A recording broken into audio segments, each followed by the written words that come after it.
Hello guys, welcome back to my channel. आप सभी लोगों का मेरे चैनल पे इस्तकबाल है। आज हम लोग अपनी फंक्शन चैप्टर के सीरीज़ में 11वें पार्ट पे पहुंच चुके हैं और ये है इस पूरे चैप्टर पूरी सीरीज़ का बिल्कुल आखिरी पार्ट। आज मैं करने ये वाला हूँ कि जो विद्या प्रकाशन की किताब है, वाई.के. चतुर्वेदी जी की किताब, वो इंग्लिश मीडियम की भी आती है, हिंदी मीडियम की, उसके सवाल लगवा दे रहा हूँ। मैंने सोचा कि जो आपके पास किताबें होती हैं, हो सकता है उससे आपके सवाल ना बन रहे हों। मैं यहाँ जो बता देता हूँ वही आप लगा पाते होंगे। तो मैंने एक किताब चूज़ की, अब वो कोई सी भी हो सकती थी, लेकिन मुझे विद्या प्रकाशन की अवेलेबल है, तो मैं उसी किताब से बाकायदा एक्सरसाइज का नाम और चैप्टर और पेज नंबर डाल डाल के उस किताब से सवाल करवाऊँगा। और उसमें जो टफ़ लग रहे हैं मुझे, कि ये सब आपको टफ़ लग रहा होगा, तो मैं उसके सवाल करवा दूंगा। तो आप लोग अब सब अपनी किताबों से सवाल मैच करवाइए कि कौन कौन सा सवाल इनवर्स फंक्शन के लिए अभी लगवाने जा रहा हूँ। वो जो पिछली वीडियो में डिस्कस हुआ था, how to find inverse of any function, है ना, तो उस पर कई सवाल हैं, गॉस फॉक्स से रिलेटेड हैं, उन सब मिले जुले सवाल करवाए जाएंगे आज। तो आप सब लोग तैयार हो जाइए। गर्मी बहुत ज़्यादा है, शदीद गर्मी है, तो यही मौका है दोस्तों, इतनी गर्मी और पसीने में ही यही मौका है, नहीं कुछ करने का नहीं, यही मौका है शरबत बना के पीने का। ठीक है, तो शरबत बना के पीजिए। 16 हूँ भड़कने की गुजारिश नहीं करता, सच मुँह से निकल जाता है कोशिश नहीं करता, माथे के पसीने की महक आए न जिससे, वो खून मेरे जिस्म में गर्दिश नहीं करता। ओए गिरती हुई दीवार का हमदर्द हूँ, लेकिन चढ़ते हुए सूरज की परस्तिश नहीं करता। तो थोड़ी सी मोटिवेशन के साथ आगे आप गर्मी में और गर्म हो जाएं। शरबत बनाइए दोस्तों, सारा फोकस शरबत पे कीजिए, शरबत बना के पीजिए। और कुछ सवाल लगवा रहा हूँ, उसको आप लोग लगाइए मेरे साथ। तो पहला सवाल, आसान सवाल लगाते हुए, ये सब किसी जिसको लग रहा हो मुझे कि इसमें इनको दिक्कत हो रही होगी, वो सारा मैं बताने की कोशिश करूँगा। जिनको आ रहा है वो उसको लगा के रख लें। तो एक क्वेश्चन है, कह रहा है यदि f(x) बराबर x² + 1 देन फाइंड, नहीं पहले कह रहा है f(r)(r) दिया है, ये भी फोकस करने वाली बात है। फिर कह रहा है कि f(x) बराबर x² + 1 then find these things. पहले कह रहा है f इनवर्स 5 की वैल्यू, फर्स्ट क्वेश्चन। सेकंड है f इनवर्स -5 की वैल्यू, है ना, दोनों लगा चेक करते हैं। और ये सवाल है उदाहरण नंबर 1, एक्सरसाइज 1.3 का उदाहरण नंबर 1, फलनों के संयोजन के टॉपिक पे है, पेज नंबर 21। पेज नंबर 21 का सवाल है, उदाहरण है, एग्जाम्पल है। अब एग्जाम्पल का मतलब एग्जाम्पल से नहीं है, कोई सवाल है, वो इम्पोर्टेंट है, इसे मैं बताना चाह रहा हूँ, है ना।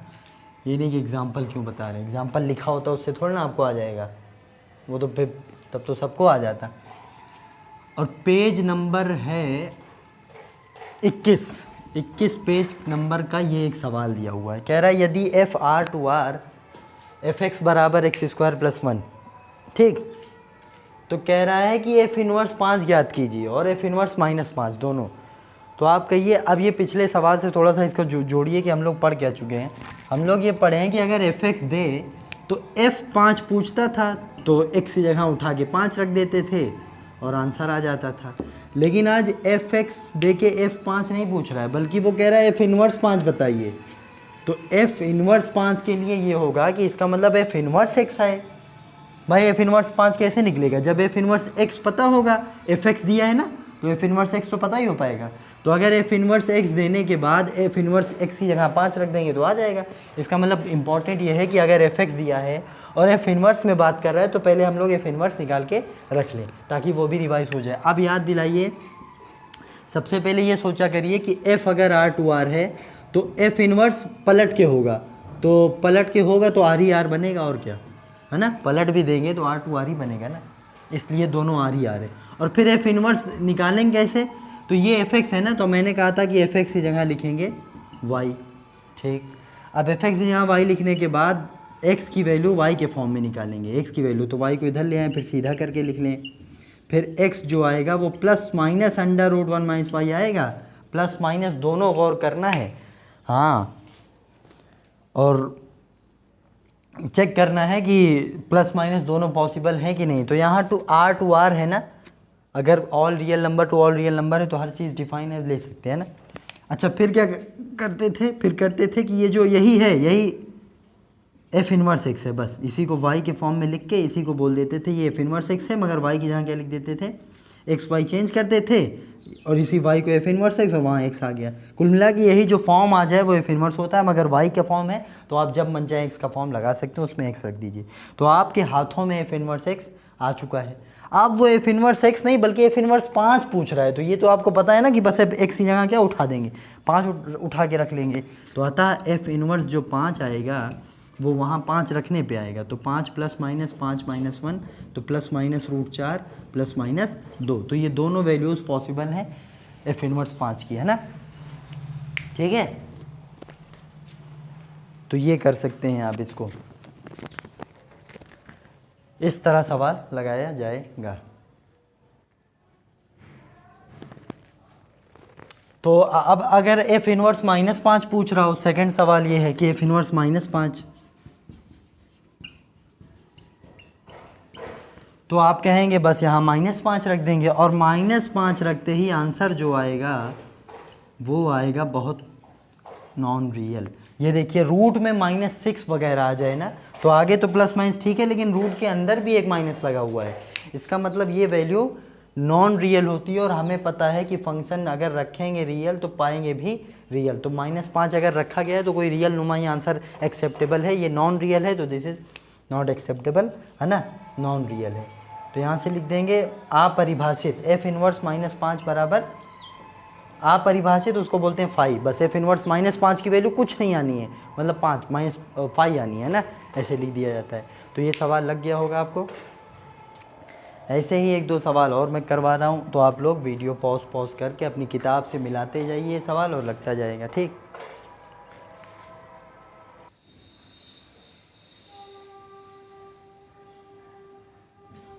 तो एक सवाल और ये दूसरा एग्जाम्पल है उसी किताब का, इसको करते हैं, क्या पूछ रहा है, उसी किताब का दूसरा सवाल है ये। अब इसको देखते हैं ये क्या पूछ रहा है। मान लीजिए कह रहा है let us suppose F N to Y,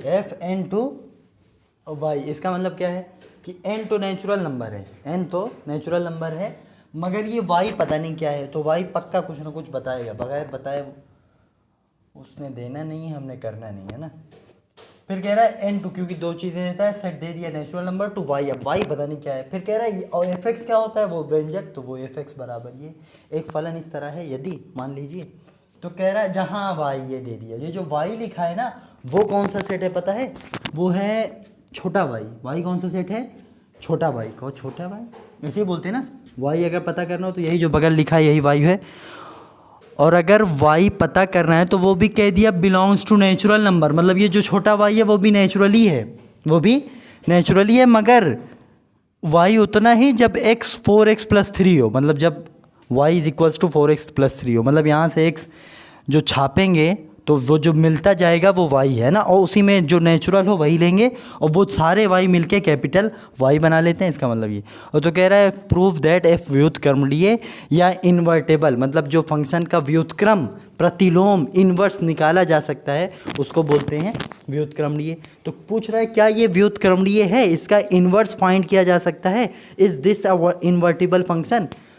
तो हम लोगों ने एक बात पता की थी, उसी के अप्रोच से ये वाला किया जाएगा, हम लोग करने की कोशिश करेंगे। वो क्या है कि जब कोई फंक्शन इन्वर्टेबल या इन्वर्स जिसका निकाला जा सकता है तो उसकी शर्त ये थी कि वो फंक्शन 1-1 और ऑन्टो हो। याद आया, कल के टॉपिक पे मैंने एक बात लिखवाई थी कि कोई फंक्शन तभी इन्वर्टेबल होता है, तभी उसका इन्वर्स फाइंड किया जा सकता है जब वो 1 और ऑन्टो दोनों फंक्शन हो, तब उसका इन्वर्स पक्का पॉसिबल है। तो हमने अगर चेक करना है ना कि ये इन्वर्टेबल है भी नहीं, तो हमने बस दोनों को 1 दिखा देना है, उसी को 1 दिखा देना है और ऑन्टो दिखा देना है, इकाई आच्छादक। तो वही पुराना सवाल हो गया कि कैसे how to we show the function is इकाई और 1 और आच्छादक या ऑन्टो। ठीक है, उसके लिए क्या करते थे 1 प्रूफ करने के लिए, तो फिर वही बात पे आ जाते हैं 1 प्रूफ। अच्छा, यहाँ पे नेचुरल टू नेचुरल है ना, ये तो नेचुरल है ही, ये वाई जो भी है वो छोटा वाई है वो भी नेचुरल ही है और वो इन सब से मिल रहा है। तो इसको चाहें तो हम लोग एरो डायग्राम से दिखा सकते हैं, है ना, तो एरो डायग्राम से भी प्रूफ कर सकते हैं ना, और बाकी चाहें तो वो कर लें। ठीक, तो एरो डायग्राम बनाना बेहतर है। ये क्या है n, ये है y। n में क्या है 1 2 3 4 5 6 एंड सो ऑन। y में ये है कि जब ये x होते हैं ना, तो y जब मिलेगा इन x को रखने पे जो आए वो y है। तो 1 रखने पे क्या मिलेगा, यहाँ जब 1 रख देंगे x को, अरे भाई y is equals to 4x + 3 है ना, तो जब x को यहाँ से 1 उठाया जाएगा तो y क्या मिलेगा, 1 यहाँ छापेंगे तो 4 3 7, इसका मतलब 1 ने 7 को तीर मारा होगा। फिर जब x को 2 उठाएंगे तो y यहाँ मिलेगा 2 चौक 8 3 11, इसका मतलब 2 ने 11 को तीर मारा। ठीक, फिर जब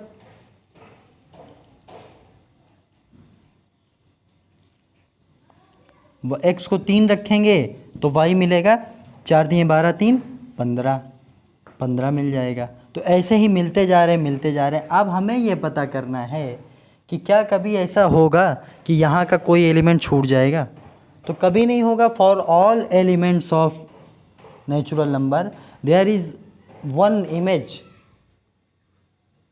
form, there is 1 image present in y। इसलिए ये फंक्शन क्या है 100% 1 फंक्शन है इकाई की, है ना। ऐसे लिखेंगे कि सेट समुच्चय n के प्रत्येक अवयव का समुच्चय y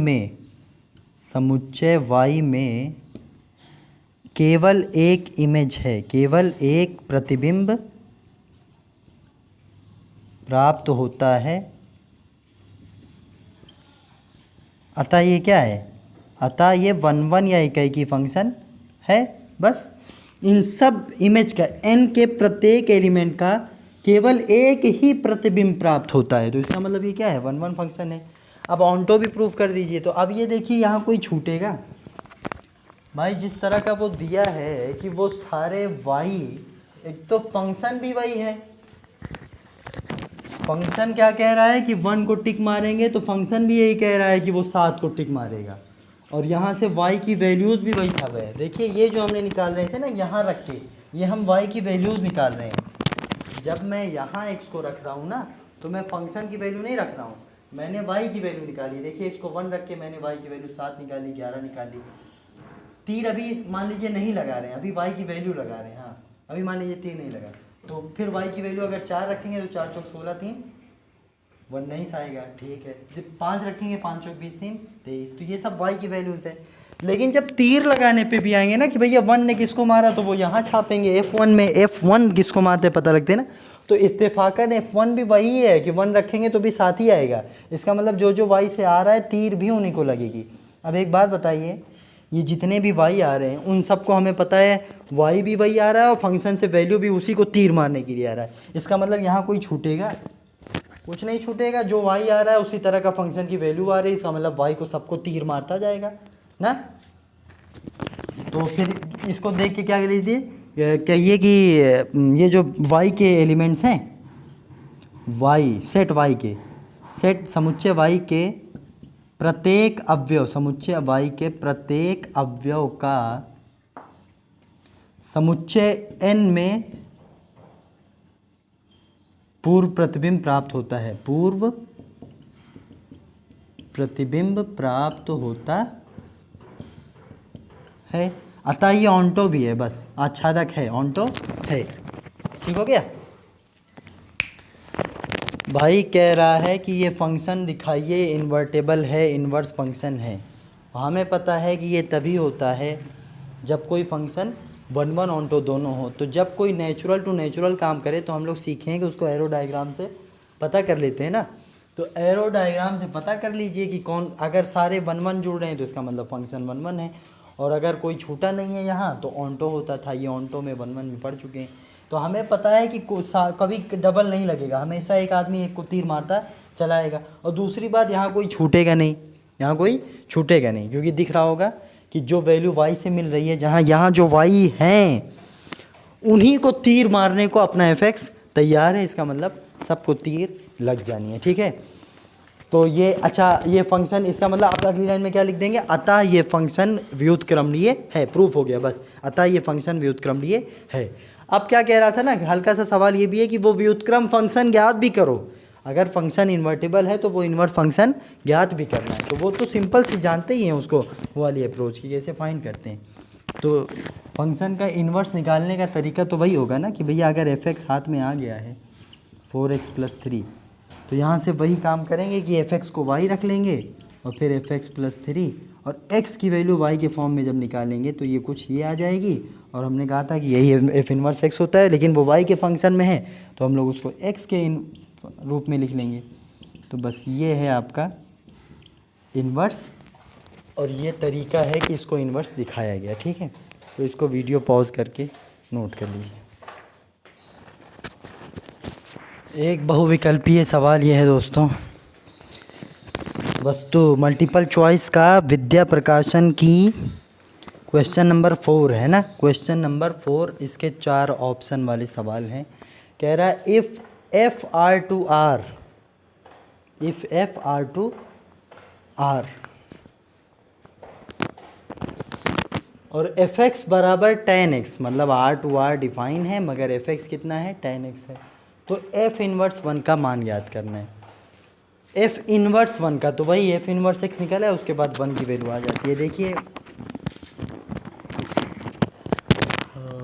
तो 4 ऑप्शन दिया है, π/4 और ये n π + π/4 और डज नॉट एग्जिस्ट। तो हमें पता है कि अगर fx tan x हो तो ठीक है, r to r एक फंक्शन होता है fx बराबर tan x। मगर जब इसका इन्वर्स निकालने जाते हैं ना, बस नेक्स्ट चैप्टर में आपको इन सब की मालूमात होने वाली है। Next chapter, just to wait for 1 day, आपको नेक्स्ट चैप्टर में ये मालूमात हो जाएगी कि f इन्वर्स जब tan हो ना, तो tan का जब इन्वर्स निकालने जाते हैं तो वो ओवरऑल एग्जिस्ट नहीं कर रहा होता है, क्योंकि f का जो वो देखिए डोमेन क्या है, ऑल रियल नंबर, रेंज क्या है, ऑल रियल नंबर। अभी यहाँ को डोमेन भी क्या है, ऑल रियल नंबर। मगर जब हम लोग इसके इन्वर्स को डिस्कस करने लगते हैं तो ये फंक्शन ना 1 1 होता है ना ऑन्टो। तो जब 1 1 ऑन्टो नहीं होता है ना, तो हम लोग इसके डोमेन और रेंज को कोडोमेन को कम कर लेते हैं ताकि उतने में ये 1 1 फंक्शन या ऑन्टो फंक्शन हो जाए, ताकि इसका इन्वर्स एग्जिस्ट करे। तो वो बाद में सिखाया जाएगा। फ़िलहाल आप लोग अगर यहाँ इतना सिर्फ जान लीजिए कि अगर f(x) ये है तो f इन्वर्स x होता है tan इन्वर्स x, बस tan इन्वर्स x उसका सिंबल। अब यहाँ इसका कोई वो थोड़ा ना y के फॉर्म में निकाल के x का वैल्यू थोड़ा ना निकाल पाएंगे। तो हम लोगों ने ये सिंपल सा फंक्शन है, इसके इन्वर्स को एक सिंबल दिया है, इसे बुलाएंगे tan इन्वर्स x। इसके लिए आपको वो सब नहीं करना y मान के tan वैन करके, है ना, y मान के फिर पलट के नहीं, कहाँ जाएगा, tan थोड़ा ना भेज पाते हैं।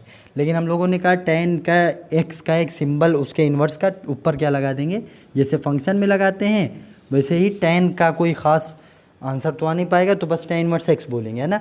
ये एक इन्वर्स फंक्शन। अब हमसे क्या पूछ रहा है, f इन्वर्स 1, तो f इन्वर्स 1 के लिए यहाँ रख देंगे tan इन्वर्स 1। अब tan इन्वर्स 1 की वैल्यू हम लोग निकालते हैं tan π/4 लिख के, 1 को लिखते हैं tan π/4। tan इन्वर्स 1 लिखा हो तो 1 को tan में कुछ सोचते हैं, तो tan 45 1 आ सकता है ना। और फिर फॉर्मूला है कि जब tan इन्वर्स हो उसी का हो, अब वो ऑपरेशन हटा जाता है, क्या बचता है π/4। तो इसका एग्जैक्ट आंसर तो π/4 है, लेकिन किताब में ये दिया है दूसरा आंसर, और जो कि गलत है। क्यों? क्योंकि जब fx बराबर tan x हो तो उसका इन्वर्स इतने सारे उसके लिए एग्जिस्ट नहीं करेगा। ये तो वो सारा जनरल वैल्यू दे दिया है कि tan इन्वर्स 1 की वैल्यू π/4 के साथ वो सारा जनरलाइज, जैसे इन्वर्स जनरलाइज हो जाता था, वो कई मान देता था, तो वो उसको भी जनरलाइज करवा दिया है। हालांकि ये थोड़ा जनरलाइज हो पाएगा, यहाँ n बराबर 0 रखेंगे तब तो आंसर ठीक है। क्या आ जाएगा आंसर? π/4 ये वाला। लेकिन जब n बराबर 1 रखेंगे तो पाई प्लस π/4 tan इनवर्स कभी दे ही नहीं सकता। tan इनवर्स की रेंज होती है -90 से +90, इन्वर्स की रेंज इतनी होती है, उससे ज़्यादा दे ही नहीं सकता। तो ये मेरे ख्याल से ये सवाल जवाब गलत है। सवाल वो जो ऑप्शन में है फिर आंसर लिखा है दूसरा वाला ना, तो वो गलत है, गलत। हालांकि मैं इसको ला के दिखा दे रहा हूँ इन्होंने किया क्या है, क्या गलती क्या हो गई है। गलती ये हो गई है कि एक तरीका ये भी होता है ना कि जैसे किसी का एफ इनवर्स चाहिए हो ना, जैसे वो पिछले सवाल में भी कर सकते थे, ये चाहिए ना, तो आप लोग इसको फ़ौरन कुछ मान लीजिए। एफ इनवर्स को क्या मान लीजिए? 1x माना एफ इन, और उसके बाद सीधा कर लीजिए कि यहाँ एफ इनवर्स अगर x है तो इधर से इनवर्स हटता है तो सीधा हो जाता है ना, तो यहाँ 1 रह जाएगा, वो एफ इनवर्स उधर जाएगा तो एफ एक्स रह जाएगा। इसका मतलब एफ एक्स बराबर 1। तो एफ एक्स की वैल्यू क्या दिया है? एफ एक्स की वैल्यू tan x दिया है, तो tan x बराबर 1। तो हम लोग बचपन में tan x बराबर 1 देखते थे तो इधर लिखते थे tan π/4। अच्छा, बचपन में सिर्फ tan हटा देते, लेकिन 11th टॉपिक पता है आपको कि जब x हटता था तो जनरलाइज फॉर्म लिखते थे, वो याद है ना? अब वो 11th का है, सिर्फ π/4 नहीं लिखते थे बल्कि लगाते थे n पाई प्लस π/4। तो जनरलाइज x तो यही आया, x का मतलब वही जो एफ इनवर्स 1 चाह रहे हैं, तो उसकी वैल्यू एफ इनवर्स 1 की वैल्यू ये आई है। तो इन्होंने सोचा ये आएगी, हालांकि ये गलत है ना। क्यों? क्योंकि जब tan x बराबर एफ इनवर्स को x माना है ना, तो इसका, और वो tan इनवर्स x है, तो इसका मतलब पक्की बात है कि वो tan x -π/2 से +π/2 क्रॉस नहीं कर सकता। इसका आंसर आपको मिलेगा एक वीडियो के बाद। लेकिन अभी आप लोग यहाँ रख लीजिए कि हाँ भैया एफ इनवर्स 1 की वैल्यू सिंपल सी π/4 आएगी। अगर उस तरफ भी जाएंगे ना तो ये वाला नहीं लगाएं फॉर्मूला, बल्कि सिर्फ लिख लेंगे x बराबर π/4, बस यही वाला पॉसिबल है, दूसरी वाला नहीं पॉसिबल है। ठीक, तो ऐसे कुछ करेंगे तो ये आंसर आप लोग नोट कर लीजिए। इस सवाल का आंसर देखिए थोड़ा सा गलत टाइप कर गया है या गलत इन्फॉर्मेशन दे रहा है। मतलब ये है कि इस आंसर का जवाब देखिए, जब एफ इनवर्स जो पूछ रहा है अभी एक दे चुका है, इसलिए मैं उसको एक्सप्लेन कर रहा हूँ कि क्यों दिए होंगे। देखिए अगर एफ एक्स बराबर tan x है और r टू r है तो एफ इनवर्स x एग्जिस्ट नहीं करेगा, एफ इनवर्स x एग्जिस्ट नहीं करेगा। जब इसको छोटा कर लेंगे तो एग्जिस्ट करेगा, उसमें इसकी वैल्यू निकल सकती है। तो इसका आंसर तो बेसिक सा ये है कि डज़ नॉट एग्जिस्ट। मगर अगर वो छोटा कर लें तो एग्जिस्ट करने लगेगा, तो उसमें 1 आ जाता है, तो 1 पे एग्जैक्टली π/4 आ जाएगा, तो π/4 आंसर आ सकता है। और अगर इन्होंने ये गौर नहीं किया कि भैया एग्जिस्ट करे या ना करे, मतलब वो वापस उसको पलटने पे, वो हमने कहा था ना कि अगर एफ फंक्शन हो तो पलटेंगे उसको, तो एक फंक्शन फॉर्म होना चाहिए ना। तो वो अगर 1 ना होता तो फिर ऐसे हो जाता, तो फंक्शन ना होता ना। तो उनका हो सकता है ये कहना हो कि फंक्शन हो चाहे ना हो, आप बस ये बताइए कि अगर, तो ये कोई तरीका नहीं हुआ सवाल पूछने का कि फंक्शन वो एग्जिस्ट अभी करेगा, वो डेफिनेशन ही वही आई है। तो मेरे ख्याल से सवाल बिल्कुल गलत है, लेकिन आंसर सबसे अच्छा तो ये है कि डज़ नॉट एग्जिस्ट। उसके बाद ये है कि अगर एग्जिस्ट करेगा भी तो 1 ही वाला कर पाएगा, एक छोटा सा π/4। और अगर इनसे कोई मतलब ही नहीं कि फंक्शन हो जाए ना, हमको वैल्यू बताओ, तो ये तरीका होता है कि भैया सब के सब फिर n पाई भी लगा लेंगे जनरलाइज वाला, है ना। तो तीनों सही है, ये कोई सवाल नहीं है, दिया नहीं जाए किसी कंपटीशन में, तो बिल्कुल नहीं दिया जाएगा। एग्ज़ाम में भी अच्छे टीचर इसको नहीं देंगे, है ना।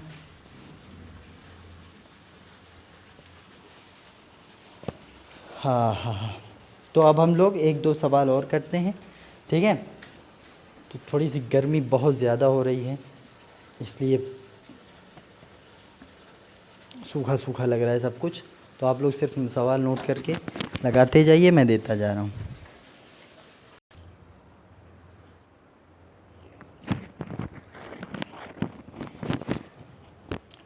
So let's jump on the second question. Next question, which is define as। तीसरा सवाल ये है, अब ये सवाल कौन सा है? उसी बुक का सवाल, लघु उत्तरीय प्रश्न का सवाल नंबर 9 है। उसी बुक का शॉर्ट आंसर का लघु का सवाल नंबर 9, लघु का सवाल नंबर 9। ये मुझे थोड़ा सा अजीब लग रहा था कि आपको अजीब लग रहा होगा, तो मैं इसको बता देता हूँ। ठीक, तो क्या कह रहा है, F such that Z to Z, एक फंक्शन जेड टू जेड, प्यारा टू प्यारा, रियल टू रियल नहीं है, Z to Z, natural to natural अच्छे होते हैं ना, इनको बना के काम चल सकता है। Z to Z F X बराबर, और जेड टू जेड है, और कैसा एक्सप्रेशन क्या है, एफ एक्स बराबर 3x, और जी है एक फंक्शन, जी भी है, वो है जी such that Z to Z.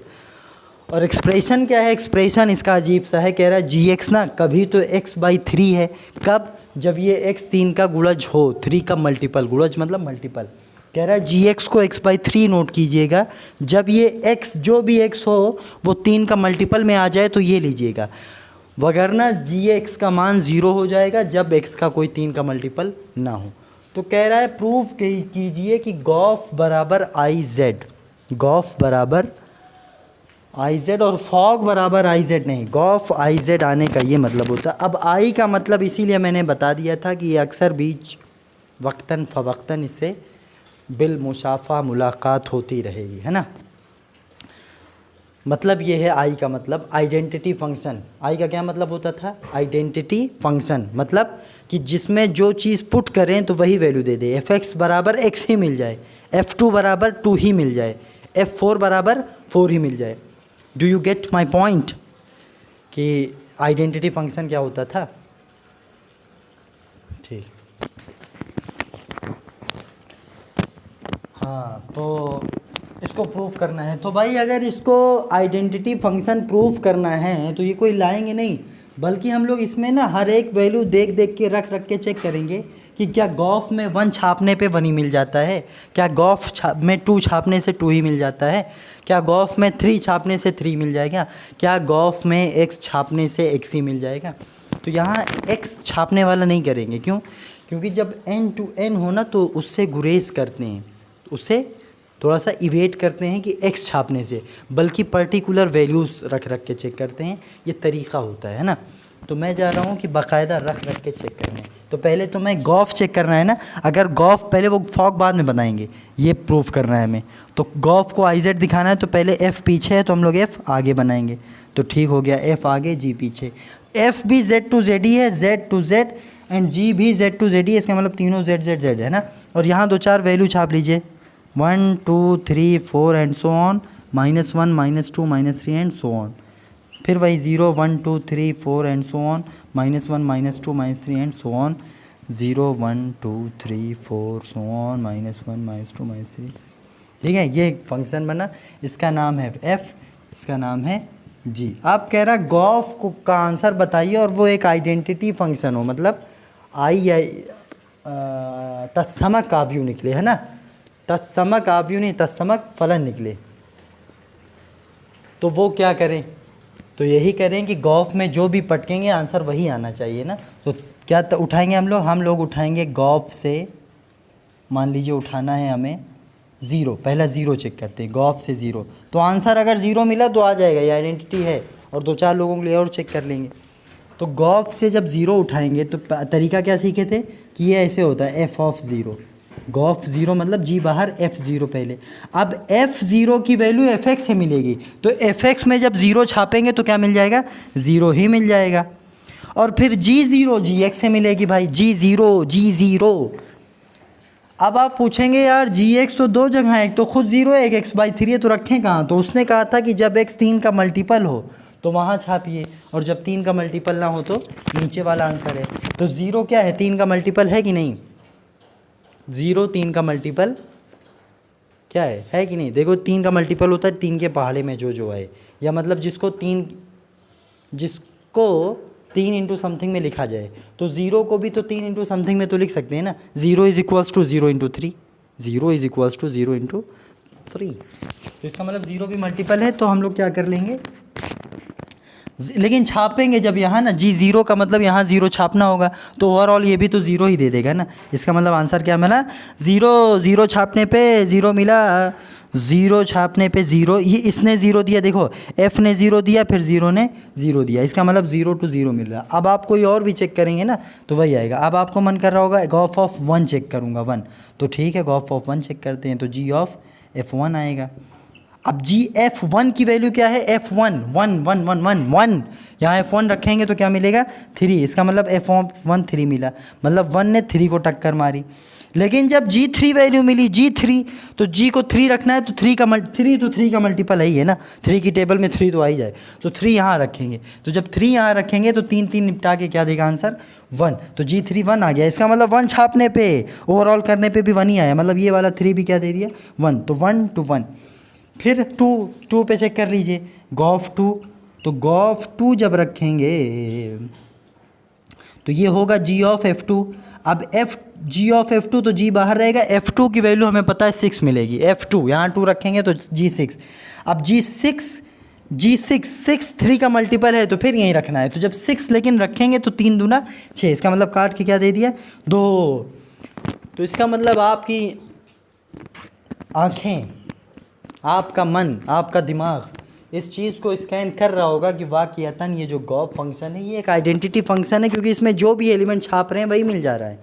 तो 2-3 एग्जांपल से प्रूफ हो जाएगा कि गॉफ इज़ आइडेंटिकल फंक्शन या तत्समक फलन है। ये गॉफ को आई दिखाने का मतलब कि गॉफ में जो पुट करेंगे वही मिल जाएगा। तो आप कहें कि एक्स वाला तरीका करना था कि Gauff of x is x, तो जब भी जेड टू जेड और ऐसा हो, रियल टू रियल ना हो, तो गॉफ में रियल करने से थोड़ा सा इवेट करते हैं, गुरेज करते हैं, इज्तिनाब करते हैं, एहतियास करते हैं, बचते हैं, मतलब ठीक है, ये करते हैं। एरो डायग्राम से सब कुछ चेक कर लेते हैं, ठीक। तो गॉफ आइडेंटिकल फंक्शन है, प्रूफ हो गया क्या भाई, यही 2 लाइन करिएगा, लिख दीजिएगा कि गॉफ आइडेंटिकल फंक्शन है। अब आ जाते हैं कि फॉग नहीं है, फॉग नहीं है तो वो भी चेक कर लेते हैं कि भाई अच्छा फॉग नहीं है के लिए अब आप इसको पलटिएगा, पहले फॉग चेक करना है तो पहले जी बनेगा, और जी कोई नया चीज़ नहीं है, जेड तो है ही है, तो इसका मतलब बस इसको जी समझ ले रहे हैं। अब इसको एफ मतलब यहाँ जी वगैरह से जोड़ेंगे, ठीक है। इसको फिर से नोट एक हिसाब से कर लीजिएगा, ठीक। अब चेक करते हैं कि मामला क्या तय हो रहा है, ठीक। तो अब हम लोग गॉफ फॉग में जब कुछ रखेंगे सोचेंगे ना, जी 0 मान लीजिए गॉफ में 0 रखवाना है, तो अब 0 वापस आ रहा है कि नहीं, तो जी 0 रखने की कोशिश करते हैं। तो भैया ये बन जाएगा जी ज़ीरो है ना, एफ ऑफ जी ज़ीरो। अब एफ ऑफ जी ज़ीरो की वैल्यू कहाँ से आएगी, तो 0 यहाँ छापना होगा।